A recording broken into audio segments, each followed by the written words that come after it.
Tonight is September 6th, 2022. Welcome to our quarterly meeting. Nice to see all your faces there. It's been a while since we've had a chance to get together. I'd like to call the meeting to order at 7:23. We had a couple of technical difficulties, so we're just trying to get past that. Are you able to hear me okay, everybody there? I can see you in the background. Yep. Okay. So the first order of business is to approve the minutes from our March 3rd meeting. I had a chance to review it before the meeting. Is everybody else up to speed on that? Do you have your copies of it? Yes. Yep, I read it before the meeting. Excellent, thank you. Just a correction, that's the May 3rd meeting minutes. Well, okay. I'll mark that down on the agenda. Because it does says it your work is perfect, Rose. It says it correctly on the minutes themselves, but on the agenda it says March. Thank you. And by the way, you do a beautiful job with that. Thank you. Can you get that one? Any other changes that anybody's seen that needs to be updated or adjusted? Nope, it's great to me. I didn't see anything. Looked all right. Look good to me too. So who'd like to make a motion to approve the minutes as presented? Do you want to do it, Pat, or sure? Sure. I make Patty Panicia a member. I move to approve the minutes from the May 3rd meeting. Okay, Fred Velarde, commission member. I second that motion. Great, thank you both. So the minutes have been approved as presented. We need a vote. Thank you, Need a Rose. vote. All in favor? I'm sorry. Aye. Aye. Aye. Aye. Betty approves too. I saw her gesture there. Thank you, Betty. So it was a unanimous approval. Please record it as such. So moving on to the general manager's report. Kurt, would you like to start with the fiscal year 2021 financial report? And team, there is a vote anticipated after this. Yes, and since I'll be talking, I'll hold the speaker up to my ears so Betty can clearly hear me. And then when we're ready to take questions, I'll put it back into speakerphone mode. Missing page 2. So here it is, September 6th. Of course, in this fiscal year, we've only had July and August. And we haven't gotten the August bank statement in yet to be able to do a reconciliation. So we really only have 1 month's worth of numbers, which aren't really significant, particularly because the first month of the fiscal year, we don't do that much fundraising. So every September quarterly meeting of the WMNR Commission, I present the completed numbers for the previous fiscal year that ended June 30th. Of course, our last meeting was in May, which we estimated what they might be.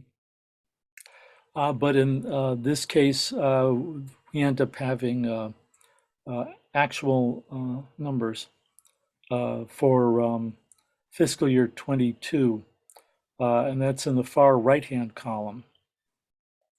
Let's see, no real changes or surprises from what we thought, from what we estimated it would be. The estimation was based on having 10 months of the year had already gone by, and we had a pretty good idea of what we thought would come in the next 2 months for income and expenses, and so it was fairly close. Are there any questions about fiscal year 22, the completed report? So the projected charitable gifts are down. Right. Hang on, let me take a look at page 2 here. I didn't get printed out, and I have to find it on my laptop.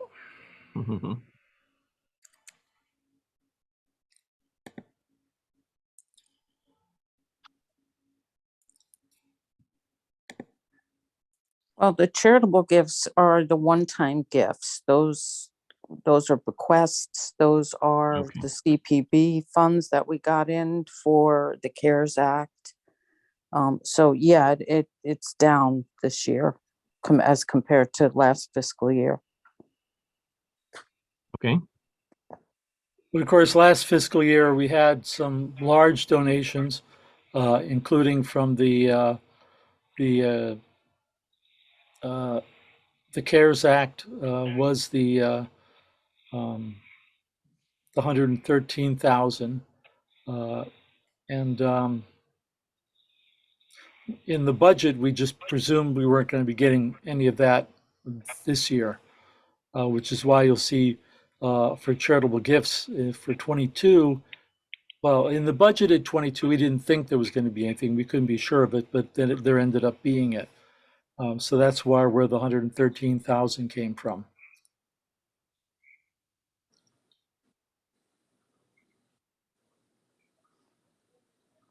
And the We- PSA income is up.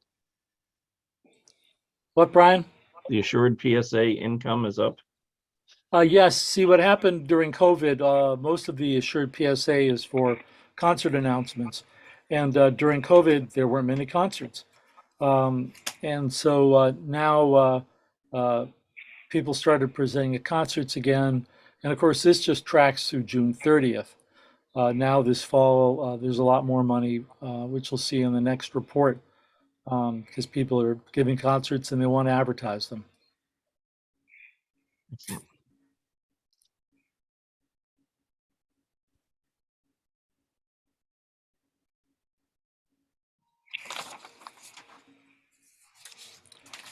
Any other questions?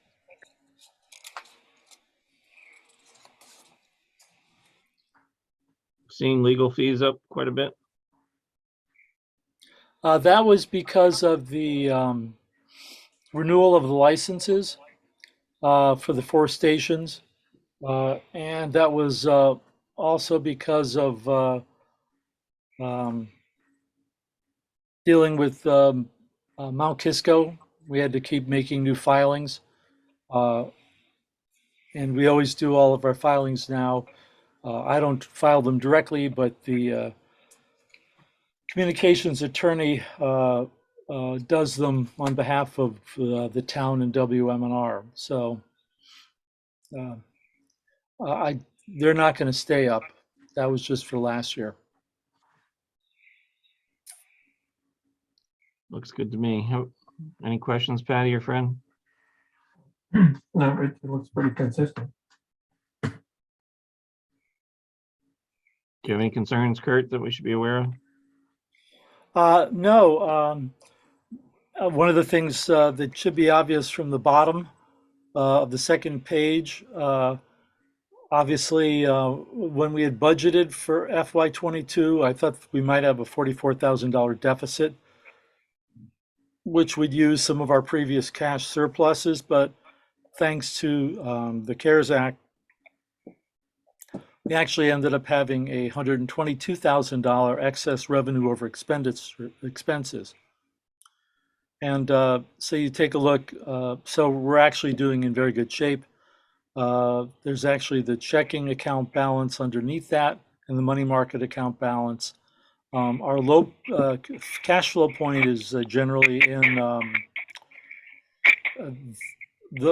while the rest of this financial report talks about June 30th, those numbers actually show what's in the bank on today.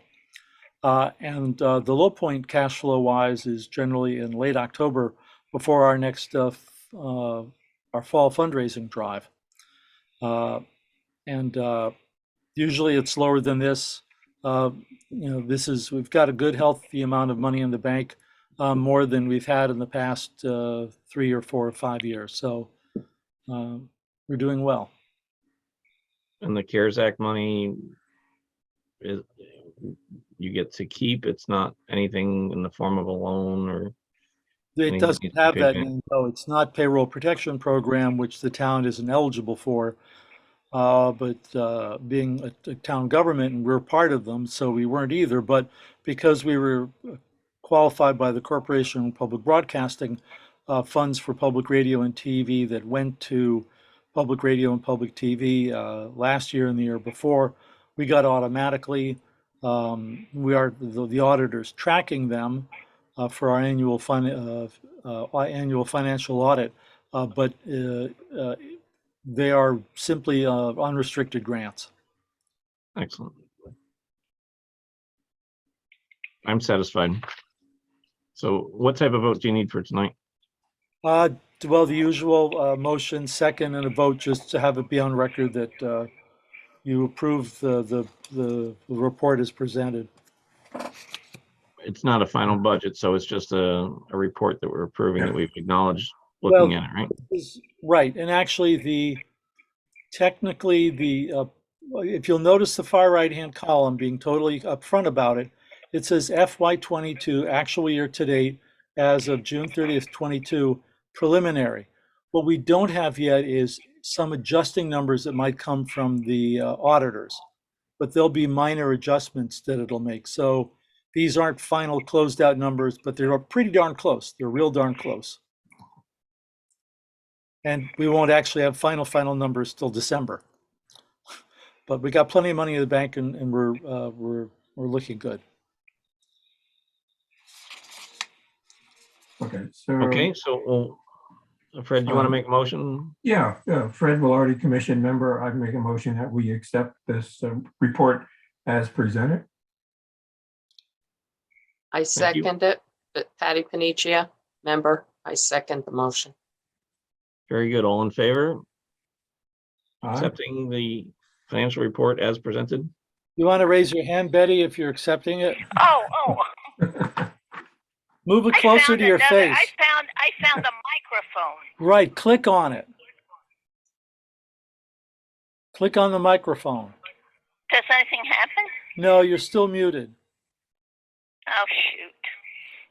Well, that's okay, but you raise your hand close to your face because we couldn't see it in the camera. Okay, great. Thank you, just for the record. Thank you. For the record, all commissioners have voted in favor of accepting the financial report as presented. So please make a note of that, and we'll move on to the WMNR 40th anniversary concerts. Yes, before I talk about the concert, there is another 40th anniversary event that we're working on, not for the public, but before COVID hit, we were always doing annual staff luncheons or dinners for the broadcasters and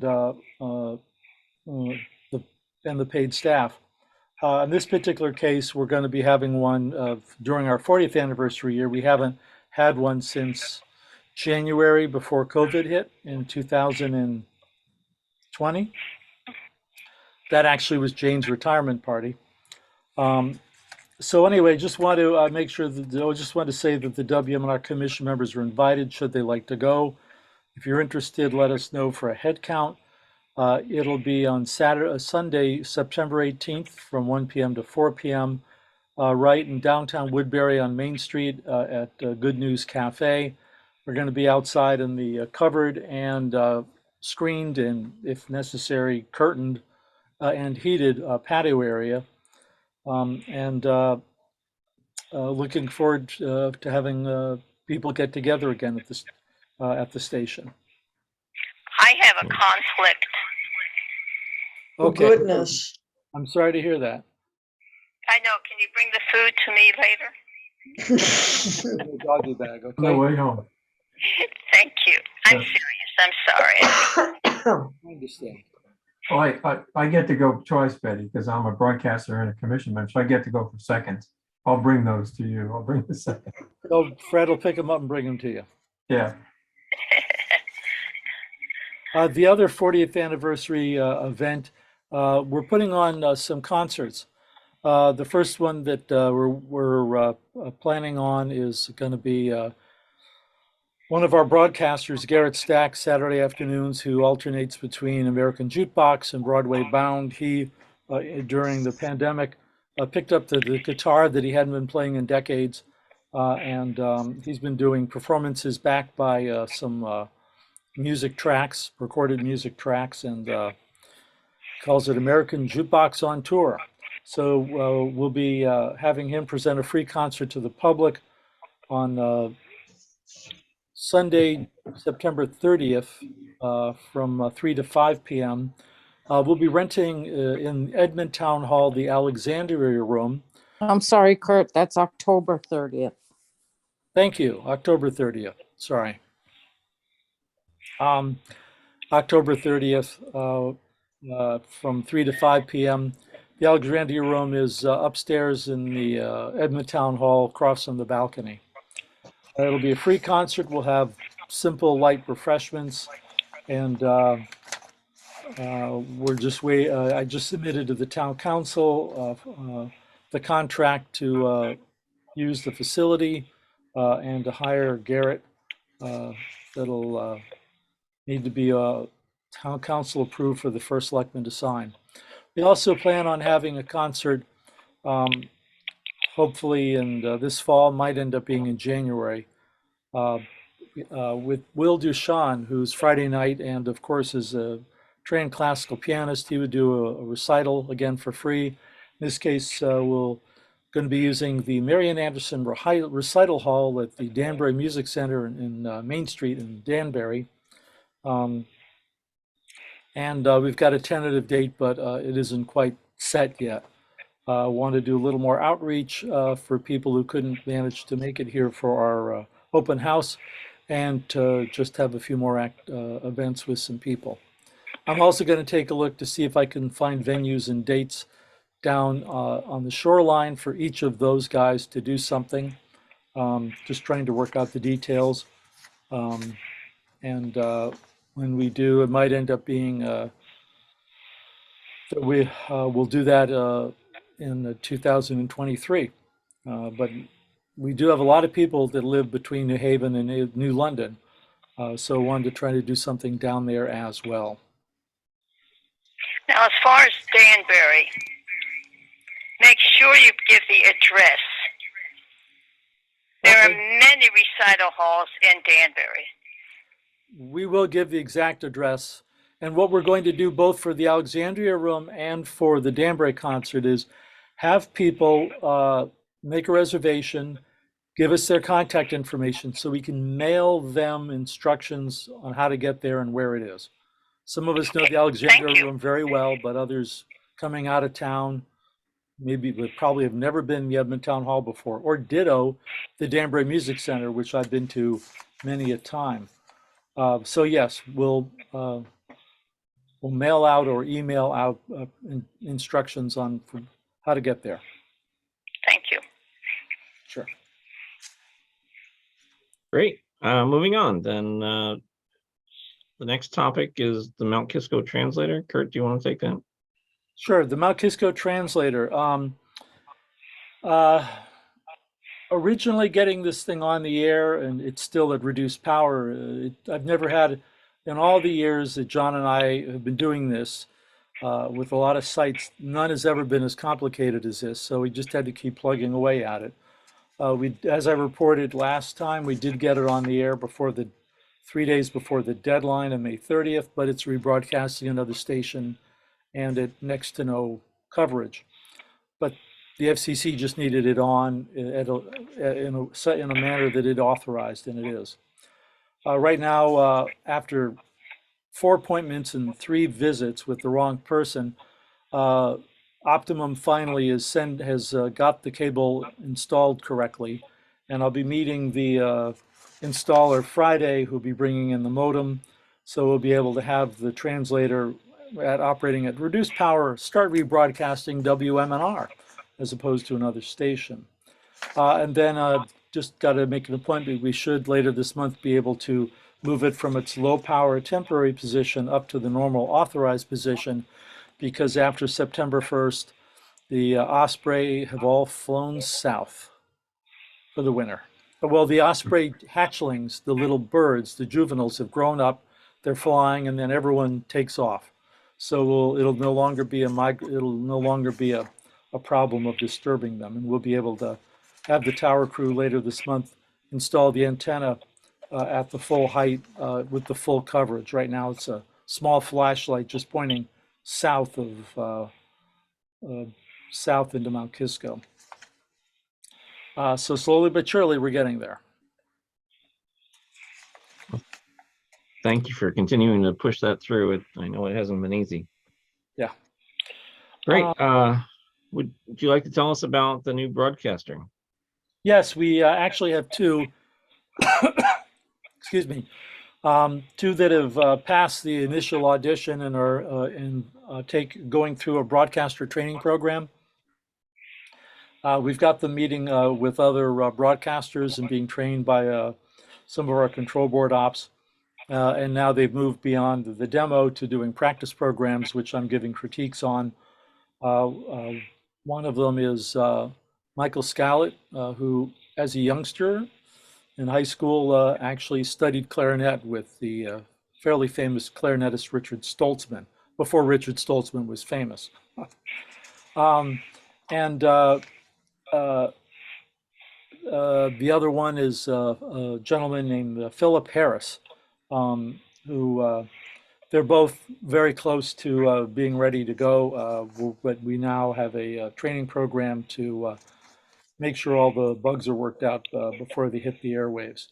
So that's great, having two more broadcasters come in. They'll be probably a month or two apart from when they hit the airwaves, but they'll be wonderful additions. Good. Very nice. Great to welcome them to the team. Yeah, I've invited them both to the WMNR 40th anniversary luncheon.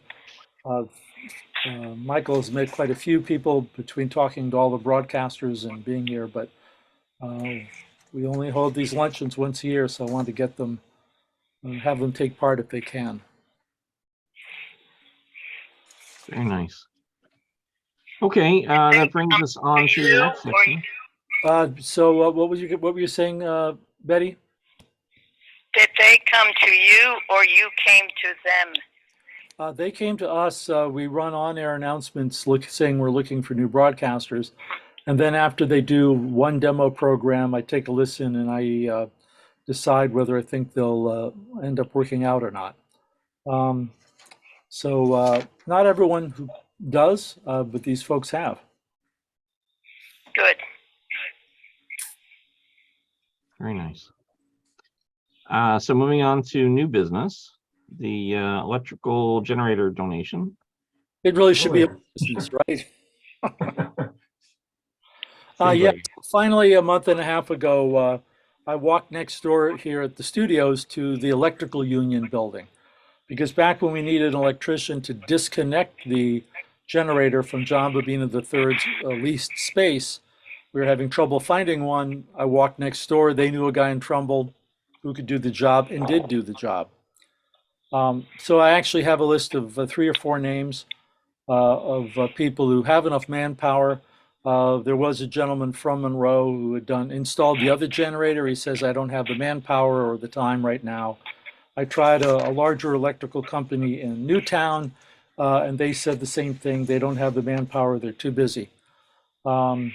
So now I finally got some leads, and I'll start contacting them and getting an estimate so we can have something to go to for an approval. And I need to get, one of the complications is I need to get them to be more than just an electrical worker. I need someone to be a general contractor who will then fill out the building permit as a general contractor and make sure that the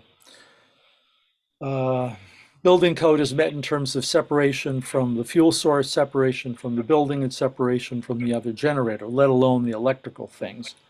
And then do the work necessary to install the extra generator. So we're slowly getting there. Slowly getting there. Any chance before winter? I doubt it. But if they could get things started, get the paperwork submitted, get it approved, I'd be happy with that. Okay. The generator's working fine. There was a power outage around 3:30 in the morning, trees down on Old Newtown Road. Literally, they had police cars at each end. You couldn't get through. And a lot of people like to use the road as a cut through to 25, and they couldn't. So we were on generator around 3:30 this morning until about 8:30 this morning in the existing generator, which is being serviced, and everything is working just fine. It's about the same time all my clocks started flashing. That's why. Yeah, wondered why my power went off. Now you just answered my question. Yeah. It's funny, the original email from Eversource said it affected 3 people. I'm going, no, it's 4 Mhm. people. But We Better lost than the tornado watch that we had earlier in the day. yeah, we For broadcasted sure. the tornado watch for Fairfield County at 4 o'clock yesterday. I was here then. And we don't broadcast tornado alerts, but the watches, we don't bother with thunderstorms. But tornadoes, yeah, we bother. So fortunately, nothing happened. Great. All right, this will be an opportunity to move on to public participation.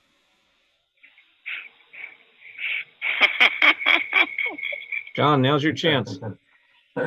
Gee, I didn't think I'd be invited. Every 5 years, we get into this peculiar little thing, and I remind people that WMNR, not as Fine Arts Radio, started back in November 30th of 1973. So next June, we will be celebrating our 50th. Yes, our 50th anniversary with those who were students at the time and adults. Many of the adults have passed. We've had 3 or 4 students already pass. So we're also having that same age issue. Just like I'm going into my 60th high school reunion, I'm on the committee, and we already lost 150 classmates out of 526. So we're at that age group now. Just letting you know that when you hear that WMNR is on the air for 50 years, it had nothing to do with affecting our classical music time on the air, which is what, 40, right? Right. 10 years behind. And then just as a side note, Carol and I have been involved in public radio going back to 1961 and 62. So Carol has 60 years in public radio, and I've had 61 years, so combined 121 years in non-commercial educational radio. Also at UConn, Carol was the first station manager, and we think she was the first station manager in the state of Connecticut of any facility. No, I mean the first female station manager. And I think she was also in Connecticut. We couldn't find, we did a lot of searching through the various historians on the broadcasters, and they didn't know of anyone, a female, until the early 70s that took on that role at some station. That was a long time ago. Yeah, long time. Long time ago. So we just thought we would mention that too. Great. Those are fun facts. Yeah. Pardon? And Yeah, without fun. you guys, none of us would be here. So thank you so much for all that you've done. Well, without you, we wouldn't be here either. It's amazing Doing how great many things, different people in Monroe and around the area that were key players. Everybody was a key player. I talked to Bjorglund today up in New Hampshire, and his company did all the surveying for us gratis from the beginning, which ends up being a lot of money. And of course, Bernie Sippen made contributions, and I could just go down. A lot of people in the town have been very generous to WMNR. It was thanks to John's goodwill that he generated back when it was a high school station, that when we were then trying to convert to a classical station, which process that was begun by an outside fellow named Stu Nazaro, but then when his funding fell apart and his association with the station ceased, John tapped into that goodwill that he had for surveying, free concrete, reduced prices on cranes, and utilizing volunteers to, in digging the hole for the backhoe, and even the volunteers for putting in the rebar. So John and Carol tapped into the vast amount of goodwill that they'd built up for the station as a high school station to help it go from no budget to what it was, and to get past those very critical early years where so many good ideas falter. They're not able to implement them because they don't have both the technical background and a sales background like John does. So John didn't take gifts of equipment that he knew that weren't going to do us any good. And he also knew how to raise money for specific purposes because he couldn't get it for free, but he could get it reduced price. So I remember those years. I showed up in the summer of '82.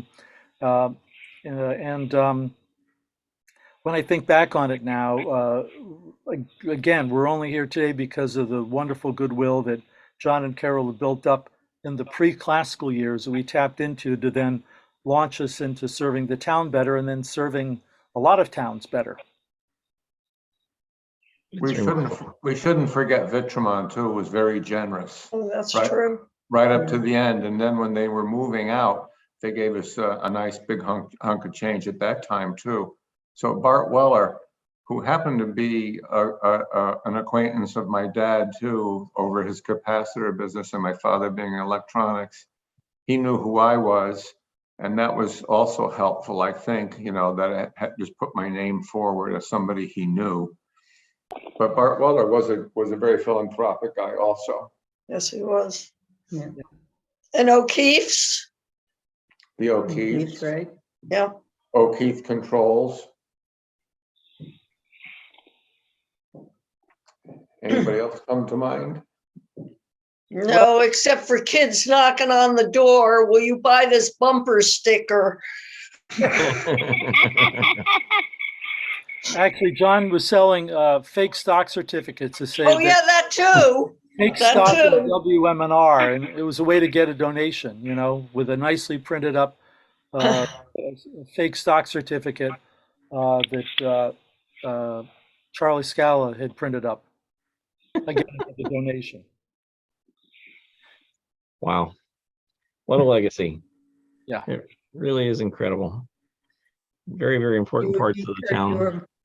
Kurt, you were important in the transition to where the station is today, so Well, thanks see, for that.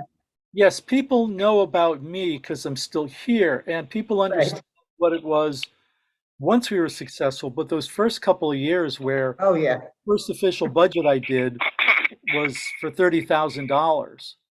Maybe that was our second or third year. I mean, the first check I opened up that I said, hey, we got to put this somewhere was from a woman in Long Island, East Tucket, Louise L. Brame, $30. Her father had played French horn in the NBC Symphony. I don't remember all of our 50,000 donors, but I remember the first check. So people remember from then on some of the obvious things, and I'm obvious, but there's so many broadcasters back then when we had volunteers that kept us on from 6 a.m. to midnight. Yep. And I wasn't paid for a couple of years, so I was one of them.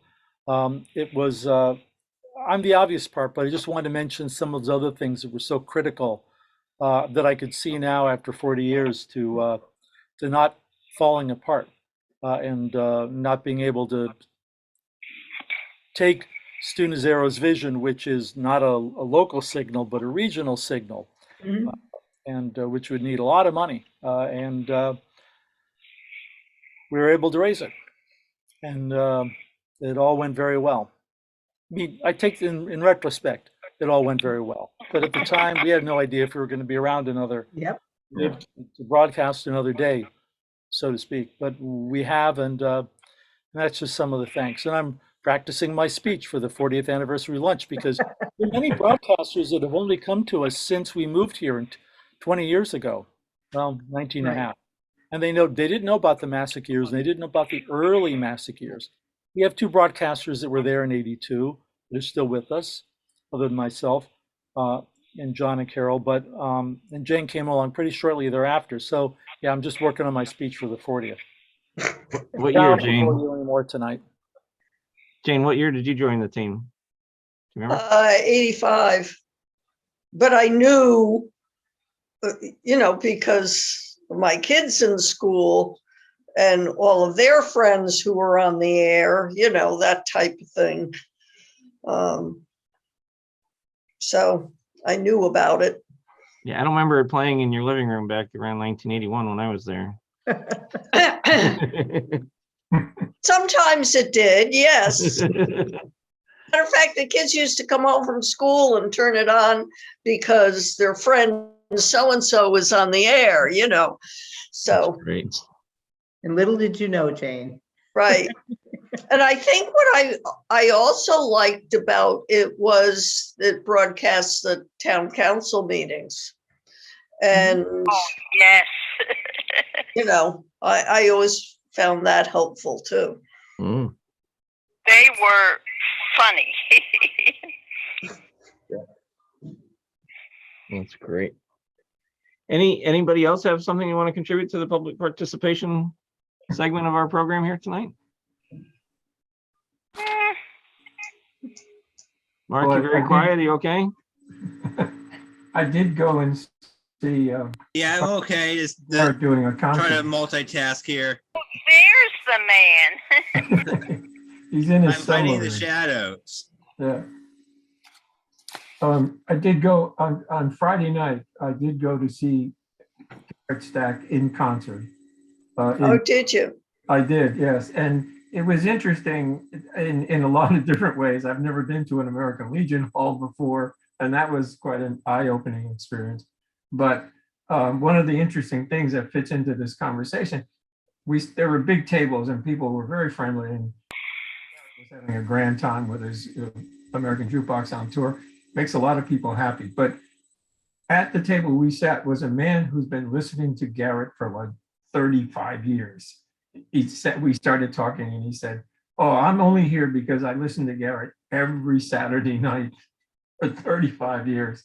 And I thought it was just amazing that, you know, and all of those, he knew the names, Garrett knew the names of most of the people in the room, everything. So if he's going to put on a concert, I can tell you it's a lot of fun. He has a good time and the audience has a good time. And we had a good time on Friday night. Although my thinks we've joined it. Another society said, "You were at the American Legion?" I said, no, we were with Garrett Stack. But it's We're a going to have good show. tables like they had, and there'll be free snacks and drinks, light refreshments, and everyone will have a great time. Yeah, I'm sure they will. We had a great time with Garrett. He's and everybody in the room knows the words to the songs, of course, which makes it more fun. Everybody's singing along with him. So it was quite. But this man was like, "Oh, I've been listening to MNR for 35 years. I listen to Garrett every." It's always nice to see those people. Yeah, when you least expect it. It was kind of fun. Great. You guys keep mentioning American Jukebox. I have had a jukebox since the 1990s, and it's been down for about 15 years. I just got it back up and running in the last couple of weeks. Oh, nice. Oh, wow. Nice. So Oh, it's that's now cool. up in my a family Wurlitzer? room playing 45s again. So Was that a Wurlitzer? no, it's a 1980s replica of a Wurlitzer. So it's all being 40 years old now. It's an antique in its own right, I suppose. But it's not an original old one. But it's collectible. Yeah. That's fun. It's 45s, not CDs, so that's all that matters. Right. Yeah. Hey, Right. The pinball machines now, he's got like 20 or 30 of them in his basement. I saw the first couple when I was there. We had a funny experience in Vermont. We sold our house in Vermont and we packed up everything and we had a turntable. Diana and I brought our LPs to Vermont and the turntable died, but we left the LPs in the closet and we both had, James Taylor and, the Beatles and all that stuff. And so we brought them out. We had a loft and we brought everything out to the loft that we're moving to our new house. Movers came and they were high school kids. And one of them at one point comes down the stairs from the loft and he says, "Mr. Velarde, there's 2 boxes of very thin books." This is a true story. There are 2 boxes of very thin books. Are those going to Half Moon? And I looked at Diana and she said, "What books? What's he talking about?" And I said, "Oh, no, those are LPs." He did not know what LPs were. He was a high school student in Arlington, Vermont. He'd never heard of an LP. I said, "They're records." and he didn't know it, like he had to think about it, a record. But it was just so funny. What do you want us to do with those thin books? We thought that was the funniest thing. We have the cutest little You know, 6-year-old very girl. courteous. He had never heard of an LP. It's the funny That's thing. great. And The we did cutest move them, so little I assume 6-year-old. we'll buy a turn. You can buy turntables now. They've become popular. Yes. Go to stores, you see 2 or 3 different varieties. It's kind of fun. It's really fun, but it was a funny. Yeah, Brian? We have a cute little 6-year-old that lives next door, and she came over this weekend and saw the jukebox, and my wife pulled out. We've set up a little stool so she could stand and see the records moving. And my wife took another 45 and handed it to her so she could see it. And she went and held it up like this and held it up to the light. She goes, "How do you see the humans? Where's the music coming from? I don't understand." She's never seen Inside. really, music without video tie-ins at age 6. Yeah. So This guy gets everything off his phone, so he didn't know anything about long playing records. I had to drag out my big Bozak speakers for my grandsons because they were getting into vinyl, Yeah. and tube amplifiers, so they'd hear the sound of tubes, pushing through the Bozak speakers, and they got a big kick out of that. great. All right. Well, I don't want to keep you guys all going with the chit chat. I do very much enjoy this. It's probably one of my favorite parts of our get together. So thank you for indulging me. That completes the public participation part. Unless Jane, I didn't ask you specifically. Do you have anything else that you want to share? No, not a thing. Okay. I just didn't want you to think you were forgotten. Nope. Great. Then we're moving on to adjournment. Who wants to make a motion to wrap this up at 8:05? You want to do it, Patty, or? Does Betty want to make a motion today? Oh, we're going to adjourn? Yes. Motion to adjourn. Oh, I, as a member of the council or commission, vote that we adjourn. Can you make a motion before the vote? You have to make a motion. Make a motion, Ben. I need you to say, I make a motion to adjourn. I make a motion to adjourn. I second. Second by Patty. All in favor? Aye. Aye.